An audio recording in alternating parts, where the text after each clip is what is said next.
From knee injuries to back problems, here are the top athletes whose injuries ruined their careers. Sports is a tricky thing, putting your body in extreme conditions, and sometimes your body can't take it anymore. Bobby Orr would know all about that. The Boston Bruins legend broke records as a defenseman, having won a record 8 consecutive Norris trophies as the league's best defenseman and twice leading the league in points. However, repeated knee injuries rendered him unable to proceed with his incredible career. I understand, if you get injured, you work on it and jump back, but that's the thing. Orr kept coming back again and again. That's bound to fail at some point. The multiple injuries resulted him in being forced to retire in 1978 at the age of only 30. He was easily enlisted into the Hockey Hall of Fame and is regarded as one of the NHL's all-time greats. But no one knows how much more farther Orr could have gone if his knee had not given out. Lysiak, Eddie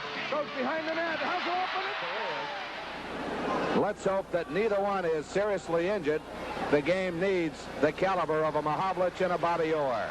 And if we're talking about bright careers, we cannot leave Bo Jackson out of it. Jackson was one of the greatest pure athletes in history, performing incredible feats in both baseball and football. The star was perfectly positioned to thrive in both for many years to come, but he suffered an unfortunate hip injury in the Raiders' 1991 playoff game against the Cincinnati Bengals. The injury proved to be quite serious and eventually ended his football career. Consequently, the injury also hampered his ability to play baseball. Bo's relatively brief career provided plenty of highlights for many sports fans. In 4 NFL seasons, he rushed for 2,782 yards and averaged 5.4 yards per carry, while hitting 141 home runs over parts of 8 major league seasons. But it's difficult to look at his physical abilities and not wonder what could have been, and this is a loss he himself realizes. Back in 2017, Jackson gave an interview with USA Today, where he talked about football. He said he honestly wished he had never played the game and that he would not let his children play. Why? Because according to him, it's so violent and so rough. Seeing how in love with the game he was and how it ended up for him is truly tragic. But not all veteran sportsmen go on to resent the game. Just look at Earl Campbell. Campbell was another player who made the Hall of Fame, despite having a career cut short by a beating. The famed running back played only 8 seasons in the NFL before retiring, missing a lot of games in the second half of his career. Campbell tried to rush for at least 1,300 yards in 5 of his initial 6 seasons, but eventually stepping down at the age of 31. After getting both knees replaced and multiple back surgeries, Campbell can hardly walk these days. Yeah, I know, really tragic. But the athlete does not blame football for his circumstance. Instead, he maintains the position that it's just his genetics. Now that is true sportsmanship. But Campbell isn't the only sports star that suffered more than one injury. We've got the same case with Yao Ming. Ming was one of the tallest NBA players, standing at a staggering 7 feet 6 inches. Unfortunately, his career lasted only a little bit more than 7 seasons, all because of his constant injuries. He appeared in at least 80 games during each of his first 3 seasons, but the streak did not last too long. He appeared in fewer than 60 games in 4 of his last 5 seasons, missing approximately 2 entire seasons. Ming retired for good in 2011 when he was just 30 years old. He blamed his sudden retirement on constant foot and ankle injuries. Despite the injuries that limited his career totals, he was an all-star in each of his 8 seasons. He was also inducted into the Basketball Hall of Fame. I mean, he deserves it. Speaking of deserving things, Dante Culpepper deserved way better. In the early 2000s, Dante Culpepper appeared to be the next big thing for the quarterback position. He was a Pro Bowler in 2000 and 2003 and had his best season in 2004, topping the league with 4,717 passing yards and completing 69% of all his passes. That is insane. In a standout season, the 27-year-old rushed for over 400 yards, threw 39 touchdown passes, and had only 11 interceptions. Unfortunately, Culpepper ripped up his right knee a year later, tearing his ACL, MCL, and and PCL. He was traded to the Dolphins in 2006. The athlete appeared in just 24 more games over the next 4 seasons, throwing only 14 touchdowns and 20 interceptions. After watching Tom Brady and Peyton Manning proceed to compete at a high level into their late 30s, it's easy to forget that Culpepper was once on a similar trajectory as one of the top young QBs of his era. What a loss. But he's not the only athlete that suffered the same fate. Another man who could have gotten as far as his fellow players is Penny Hardaway. Hardaway began to look like a future Hall of Famer during his first NBA seasons with the Orlando Magic, where he played alongside Shaquille O'Neal. Not only was he a versatile point guard who was a triple-double threat every night, but his Lil Penny commercials were making him a celebrity off the court as well. Early in the 1997-98 season, he suffered a serious left knee injury. The injury forced him to miss the rest of the season, and he would have 4 more surgical operations on that same knee before his career was eventually over. Hardaway left for Phoenix in 1999, where he worked well with Jason Kidd in the backcourt. The microfracture surgery on his bothersome left knee, as well as the trade that replaced Kidd with Stephon Marbury, did not play out well for Hardaway. His days as a sports star were over, and he retired with anticlimactic stops in New York and Miami. After his first knee injury, Hardaway never really made another All-Star team. I just know he would have gotten really far. All his plays up until the injury were amazing. But if we're talking about amazing plays, I cannot forget Sandy Koufax, who established himself as one of baseball's ultimate pitchers in just 12 seasons. But he was denied even greater dominance. The Dodgers hero was a 3-time Cy Young Award winner, a 3-time pitching Triple Crown winner, and he led the National League in ERA for 5 straight seasons. He was essentially untouchable until the onset of arthritis at the age of 29. Despite intense pain in his throwing arm, his production never sunk. Yet doctors warned him that if he didn't quit baseball, he'd lose the use of his arm irrevocably, and that's exactly what appears to have happened. Koufax retired at the age of 30, prior to becoming the youngest player ever chosen for the Baseball Hall of Fame. That was also the case with Tony Conigliaro. It's difficult to think of tragic sports injuries without picturing Tony C. The impressive Red Sox slugger hit 32 home runs at the age of 20 and 104 by the age of 22. He was struck by a pitch just under his eye socket in 1967 and did not return to the field until 1969. Conigliaro's vision deteriorated over time, and he was forced to quit after the 1971 season. He made a brief return with the Red Sox in 1975, but he wasn't able to replicate the success he had as a young superstar. Conigliaro died in 1990 at the age of 45. Tony C's legacy lives on. MLB titled an award after him to recognize a player who had overcome adversity every season. He ended his career with 166 home runs, but he might have had hundreds more. And with that, that was all for the top athletes who lost it all after major injuries. Thanks for watching, and we'll see you next time. Quick release to Kleinsasser.